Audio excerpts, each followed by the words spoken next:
Varicose veins తో బాధపడుతున్నారా? మన ఏవిస్ హాస్పిటల్లో 4500 రూపాయల లేజర్ స్కానింగ్ ఉచితం.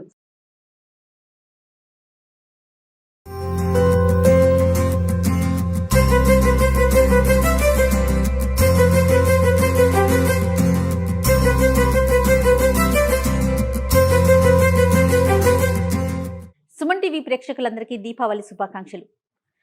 కొన్ని పండుగలు కొంతమంది చేసుకుంటామండి, కానీ దీపావళి పండుగ పిల్ల పెద్ద అంతా కలిసి చాలా సంతోషంగా జరుపుకునే ఈ పండుగ. అయితే ఈరోజు నేను సుమన్ టీవీ కిచెన్లో ఉన్నానండి. రమగారు ఎప్పట్లాగానే స్వీట్స్ తయారు చేయబోతున్నారు. మనకి దీపావళి స్పెషల్గా ఇంగ్రీడియంట్స్ అన్నీ కూడా రెడీ చేయించుకుంటున్నారు. ఏం స్వీట్ చేస్తారు, దాని రెసిపీ ఏంటి, మనం తయారు చేసేటప్పుడే చూసేద్దాం. ఇంకెందుకు ఆలస్యం, రమగారిని ఇన్వైట్ చేసేద్దాం. నమస్తే రమగారు. నమస్తే జయ. మీనాతో ఏదో సీరియస్ గా ప్రిపేర్ చేయించేస్తున్నారు. అంత పెద్దదేం లేదు, చాలా సింపులేనా? సుమన్ టీవీ ప్రేక్షకులందరికీ దీపావళి శుభాకాంక్షలు. రమగారు దీపావళి శుభాకాంక్షలు. నువ్వు చెప్పావు కదా, మనం వాళ్ళకే చెప్తాను, నీకు చెప్పండి. నాకు చెప్పడం కానీ నేను మీకు చెప్తాను రమగారు. నువ్వు చెప్పినప్పుడు నువ్వు ఇందాక వాళ్ళకే చెప్పావు, ఇప్పుడు నేను కూడా వాళ్ళకే చెప్పాను. సో మళ్ళీ రీటేక్ తీసుకున్న పోనీ అవసరం లేదా? అక్కర్లేదు, అయితే స్పెషల్ గా చెప్పుకో. ఓకే రమగారు, దీపావళి శుభాకాంక్షలు అండి మీకు. థ్యాంక్ యూ జయ, నీకు కూడా దీపావళి శుభాకాంక్షలు. సింపుల్ ఈజీ స్వీట్ చేద్దాం. అసలు సహజంగా ఏం చేసుకుంటామండి దీపావళి అప్పుడు? మైసూర్ పాకులు ఎక్కువ చేసుకుంటారు. ఓకే. బర్ఫీలు రకరకాలు, చాలా రకాలు. బర్ఫీలు అంటే ఎలా అంటే కేక్ లాగా మనం డ్రై ఫ్రూట్స్ తోటి, తర్వాత ఏమో శనగపిండి తోటి, పెసరపిండి తోటి బూందీ లడ్డు చేసుకుంటాం, బెల్లపు లడ్డులు చేస్తాం, బూందీ లడ్డు. శనగపిండి బేసిక్ గా వాడతాం మనం. అంటే లక్ష్మీదేవికి ఇష్టం అని అంటారా? శనగ లక్ష్మికి సంబంధించిన దినుసని ఒక నమ్మకం మనకి. ఓకే. అందుకోసమని మనం అలా చేసుకుంటాం. ఇవాళ ఏం చేద్దాం అంటే మైసూర్ పాక్ చేద్దాం. కాకపోతే ఇది షాప్ లో చేసినట్టు రాదు, కరకరలాడదు, నోట్లో వేసుకుంటే కరిగిపోయే రకం చేద్దాం. ఓకే. ఏంటమ్మా? శనగపిండి, పంచదార, నెయ్యి, ధారాళంగా పాలు. ఓకే. క్వాంటిటీ ఒకసారి నాకు చెప్పండి లెక్క. 1 కప్పు శనగపిండికి 2 కప్పుల నెయ్యి. ఓకే. 2 కప్పులు దగ్గరగా పంచదార. 2 కప్స్ పోస్తే తీపిగా అయిపోతుంది. 1.25 కప్పు పోస్తే సరిపోతుంది. కప్పు శనగపిండి అయితే మనం 1.25 కప్పు పాలు పోస్తే సరిపోతుంది. ఓకే అండి. ఈ పాలు పోయటం వల్ల ఇది కొంచెం స్మూత్ గా మృదువుగా వస్తుంది. నోట్లో వేసుకుంటే డెఫినెట్ గా కరిగిపోతుందండి. షాప్ లో లాగా కరకరలాడుతూ హోల్స్ తోటి మాత్రం రాదు. ఆ స్టైల్ కాదు, ఇది బర్ఫీ స్టైల్లో చేసుకుంటాం. ఒక్కసారి ప్రాసెస్ ఒకసారి చెప్పేస్తారా? దాని ఏముంది, శనగపిండి కొంచెం కొద్దిగా వేయించి కాస్త వేడి నెయ్యి పోసి కలిపి పక్కన పెట్టుకుంటాం, అది సెట్ అవుతుంది. పంచదార పాలు పోసి పాకం పట్టుకుంటాం. ఒక తీగ పాకం వచ్చాక ఈ కలిపి పెట్టుకున్న శనగపిండిని అందులో పోసేసి తిప్పడమే. ఒక 20 నిమిషాలు, మొత్తం మీద 20-25 మినిట్స్ లో తయారైపోతుంది, స్వీట్ వచ్చేస్తుంది. సూపర్. స్టార్ట్ చేద్దామా? మీరు ఇంట్లో ఏం చేస్తారండి ఫెస్టివల్ కి? ఇది చేస్తాను. ఇదా? ఖచ్చితంగా మైసూర్ బర్ఫీ. మరి దీని పేరు మీరు పెట్టావు? బర్ఫీయే. Okay. Mouth melting Mysore pak అనండి. ఓకే. నోట్లో కరిగిపోయేది. 1 కప్పే చేస్తున్నానండి. ఇవి కూడా మనకి చాలా ముక్కలు అవుతాయి. ఈ పని మొదలు పెట్టుకునే ముందే మనం ఏం చేయాలంటే ఒక ప్లేట్కి కొంచెం నెయ్యి రాసి పక్కన పెట్టుకోవాలి. మధ్యలో అది మర్చిపోతే ఇబ్బంది అవుతుంది. ఓకే. ముందు 1 కప్పు శనగపిండి తీసుకున్నాం కదా, దీన్ని కొంచెం బాగా జల్లించేసేయండి. ఫ్రిడ్జ్ లో ఉన్నది, పాతది, డబ్బాలో ఉన్నది వాడుకోవద్దు. ఫ్రెష్ చేయదలుచుకున్నప్పుడు ఆ రోజు కొనుక్కుంటేనే బాగుంటుంది, సరిపోతుంది. ఇది ఏదైనా వాసన తేడా వస్తే రుచి లోపం వచ్చింది. ఏదైనా ఒక గరిటెందుకు, చిన్నది గరిటె ఇవ్వనా, స్పూన్ ఇవ్వనా? స్పూన్ లాంటిది. ఓకే. ఓకే. కొద్దిగా వేయిద్దాం దీన్ని.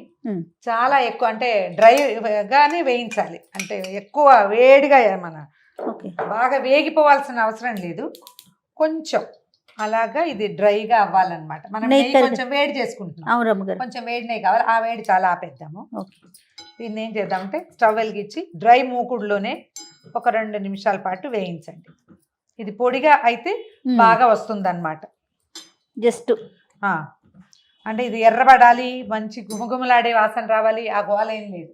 జస్ట్ అలాగా వేయించాలి అంతే. రమగారు, పండగ రోజు చేసుకుంటారా మీరు? ఒక రోజు ముందే చేస్తాను చెయ్య. అంటే పండగ రోజు అంటే లక్ష్మీ పూజ పెట్టుకుంటారు కదా, అవునవును, అప్పుడు చేసేస్తా. సాయంకాలం నివేదనకి నేను మామూలుగా లడ్డూలు కొనుక్కొస్తారు మా వాళ్ళు. చాలా రకరకాల లడ్డూలు తెస్తారు, బెల్లం లడ్డు, పంచదార లడ్డు, అందులో డ్రై ఫ్రూట్ లడ్డూలు అవి కూడా తెస్తారు. నేనేం చేస్తానంటే ఇంట్లో నివేదన కోసం తప్పకుండా కొంచెం చిన్న గ్లాసు 10-15 ముక్కలు అయ్యేలాగా అప్పటికప్పుడు చేసేస్తాను. సాయంకాలం ఒక 1/2 గంట పని. నేనంటే షాప్ లో లాగా వస్తుందని క్లెయిమ్ చేయను, నాకు రాదట. అదే ఎప్పుడు అంటారు కదా, ఏదో కావాలి, అదంతా అంత ప్రతిభ లేదు మనకి. అందులో కలిపే ఇంగ్రీడియంట్స్ వేరుంటాయి రమ్మగారు. షాపుల్లో అనేసరికి వాళ్ళు బిజినెస్ మోటోతో చేస్తారు కదా, మనం ఇంట్లో చేసుకునేది వేరు, షాప్ లోది వేరు కదా. నేనేం చేస్తానో ఇప్పుడు అదే చూపిస్తారు మీరు, అంతే. నెయ్యి కమ్మటి వాసన వస్తుంది. కొద్దిగా వేగితే చాలు. ఇది ఒక 2-3 నిమిషాల పని అనుకో. ఓకే. మనం ఎందుకు జల్లించామంటే ఇందులో ఏమైనా ఉండలు గచ్చకాయలు చిన్న చిన్నవి పప్పులు గిప్పులు ఉంటే అవునవును. అవి పోవడానికి. నీకు అప్పుడే శనగపిండి కూడా రెడీ. ఇప్పుడు ఏం చేద్దామంటే ఆ వేడి నెయ్యి పోసి తినమో అంటే వేడి నెయ్యి పోసి ఇందులో కొద్దిగా పోయినా నేనే పోసుకుంటాను. సగం నెయ్యి ఒక కప్పు నెయ్యి పోస్తే చాలు. ఇందులో స్టవ్ మీదే ఉంచండి. స్టవ్ ఆఫ్ చేసుకొని పోస్తున్నారు. అంటే ఈ వేడి ఎక్కువ వేడైందని చేస్తాను కానీ అక్కర్లేదు. ఓకే. సగం పోసాను, మిగిలిన సగం ఉంది. ఇది మెల్లిగా ఉండలు లేకుండా కొద్దిగా అలాగే పొయ్యి మీదే ఉంచితే ఏంటంటే ఉండలు లేకుండా అయిపోతుంది, కరిగిపోతుంది. మన స్టవ్కి గిన్నెకి లంగర అందట్లేదు మనకి, అందుకని దీన్ని పక్కన పెట్టేద్దాం. కరిగిపోయింది చూడు. ఓకే. ఇది మనం పక్కన వదిలేస్తే మన మిగిలిన పని అయ్యే లోపల ఇది రెడీ సెటిల్ అవుతుంది. సెటిల్ అవుతుంది. నెయ్యి తీసి పక్కన పెట్టుకుందాము. దీన్ని ఆ స్టవ్ మీదకి మార్చేద్దాం. ఓకే. కరగబెట్టేసాం కదా, పూర్తిగా వచ్చేసింది చూడు. ఉండలేవు ఇంకేమి లేవండి. ఇప్పుడు ఏం చేద్దామంటే ఒక వెడల్పాటి పాత్ర తీసుకుని మనం ఏ పాత్రలో మైసూర్ పాక్ చేయదలుచుకుంటున్నామో అది పెట్టేసుకోండి. మందపాటిది ఏదైనా ఇత్తడిది వెడల్పాటిది కొంచెం అడుగు మందం ఎక్కువ ఉండేది పెట్టుకుంటే సరిపోతుంది. దీంట్లో కొలత ప్రకారం ఒక కప్పు శనగపిండి వేసాం కదా, 1.35 కప్పు పంచదార వేస్తున్నాను. ఓకే అండి. 2 కప్పులు వేసుకోవచ్చు. 2 కప్పులు ఎక్కువ తీపి ఉంటుంది, మీదే చాయిస్. కావాలంటే 2 కప్స్ వేసుకోవచ్చు, లేకపోతే కొంచెం తగ్గిస్తే కప్ అయినా వేకి. దీంట్లో ఒక 1/2 కప్పు పాలు పోసాను అంతే. పాల వల్ల తీగ పాకం అన్నారా? తీగ పాకం, ఒక తీగ పాకం రప్పిస్తే సరిపోతుంది. పాలతో ఏంటమ్మ గారు? పాల వల్ల ఇది మృదువుగా వస్తుంది. ఇందాక నువ్వు తిన్నావు కదా, ఏం కావాలి? నేను తెచ్చింది చాలా బాగుందండి. ఆ స్మూత్నెస్ రావడానికి కారణం ఏంటంటే ఏది కావాలి? ఇది కొంచెం తేలిక. పాలల్లో పంచదార కరగబెట్టేసి. నేను యాక్చువల్గా చూస్తే దాన్ని నాకు ఏమనుకున్నానంటే మైసూర్ పాక్ అనుకోలేదండి, కొబ్బరి బర్ఫీ చేసుకొచ్చారనుకున్నాను. మైసూర్ పాక్ అంటే జనరల్ గా మనకి ఇలా హోల్స్ గా ఉండి కరకరలాడుతూ వస్తుంది. దాంతో ఎల్లో కలర్ కనిపిస్తుంది రమ్మగారు. మనం బయట చూసే మైసూర్ పాకు ఈ ఎల్లోలో కనిపిస్తుంది ఇంచుమించుగా, కానీ మనం ఇంట్లో కలర్స్ అవి వెయ్యం కదా, రాదు. జస్ట్ పంచదార కరిగితే సరిపోతుంది. కరిగి మనకి ఇట్లా అలా రావాలి, అది వస్తే సరిపోతుంది. ఇది ఓకేనండి, సెట్ అయిపోతుంది. దాన్ని వదిలేయటం ఏం కాదు, దాని దారిని అది ఉంటుంది. ఓకే. ఇది వచ్చేసింది చూడు, పాకం వచ్చిందా చూడు, తీగ వస్తుంది కదా చూడు, ఒక తీగ, అదే ఒక తీగ చాలు. ఓకే. కనపడుతుందా? కెమెరాకి చూపించండి. పట్టుకోగలవా జయ? పట్టుకోలేవేమో, కాలుతుంది రమ్మగారు. సరే, పాకం వచ్చేసింది కదా. ఇప్పుడు ఏం చేద్దాం, స్పూన్ తీసేనా? అలాగా దీన్ని ఎత్తి దీంట్లో పోసేద్దాం.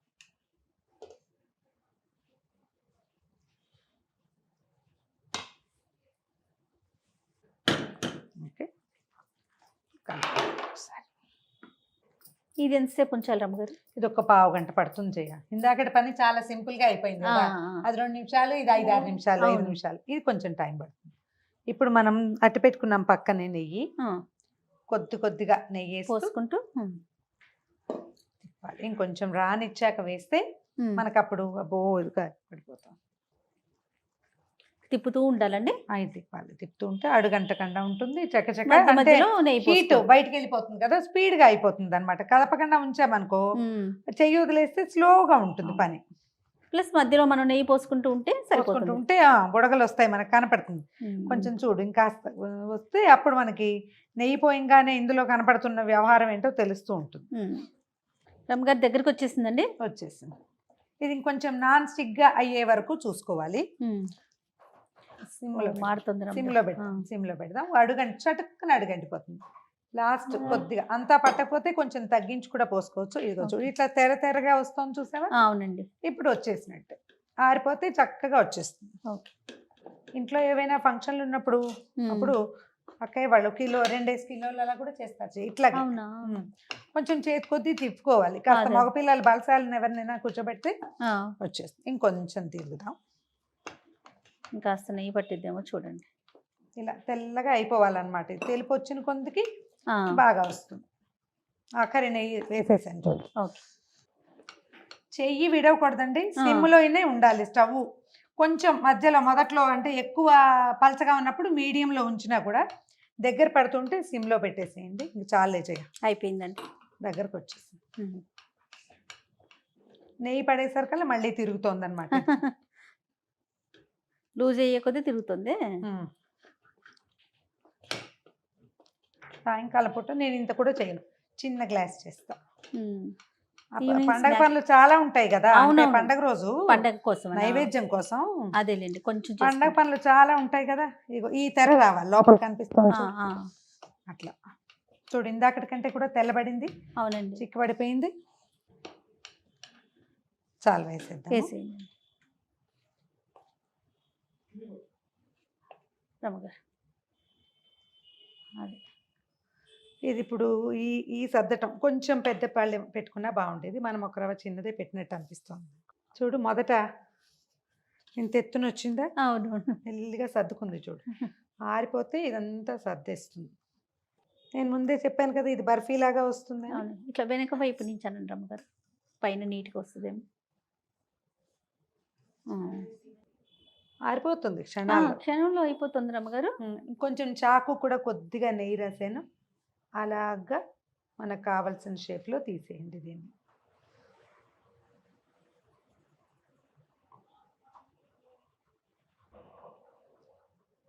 మనము ఇవి స్క్వేర్ టైప్లో ఉండే పళ్ళెలు లాంటివి కొనుక్కుంటే కనుక ఆ టైప్లో బాగుంటుంది. అంతా ఒకటే ఈవెన్గా ఒకే సైజులో వస్తాయన్నమాట. అప్పుడు నేను రౌండ్ ప్లేట్లో కదా వేసాను. అవునండి. మీకు బాగా చేతొస్తే డైమండ్స్ లాగా కూడా కోసుకోవచ్చు. నాకు స్క్వేర్లు బాగా నచ్చుతాయి, అందుకని నేను రెక్టాంగిల్ కాకుండా స్క్వేర్ కోస్తాను. మనం ఇంకా ఎక్కువ తెరలు రానిచ్చిన కొందికి ఇది పొడి పొడిగా అయిపోతుంది. అడ్జస్ట్ కొంచెం సరి చేసేసి వదిలేయండి. కాసేపు అట్లా వదిలిపెట్టేస్తే దాని దారిని అది ఆరిపోతుంది.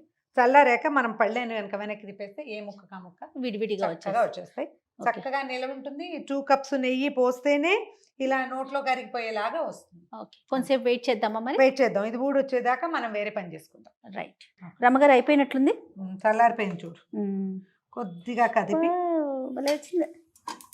కదిలిపోతాం చూడు. అంతే, ముక్కలు ముక్కలు నువ్వు ఎలా కట్ చేసావు అలానే అనే దాన్ని బట్టి చూడు. నువ్వు కూడా కట్ ట్రై చేస్తావా? చక్కగా వచ్చింది రమ్మగారు. చల్లారనివ్వాలి. అవును అవును అంతే. నేను ముందే చెప్పాను ఇది బాగా అంటే విడివిడిగా అలా రాదు, నోట్లో వేసుకుంటే కరిగిపోయేలాగా మాత్రం వస్తుందని. అవును. మనం ఎంత చేసాం జయ? 1 కప్పు. అవునండి. అంటే ఇందులో వేసాం పంచదార బాగా పడింది. ఓకే, అన్ని ముక్కలు విడదీసే జయ. ఎన్ని ముక్కలు వచ్చాయో చూద్దాం. మరి ఇట్లా అనగానే వచ్చేస్తుంది.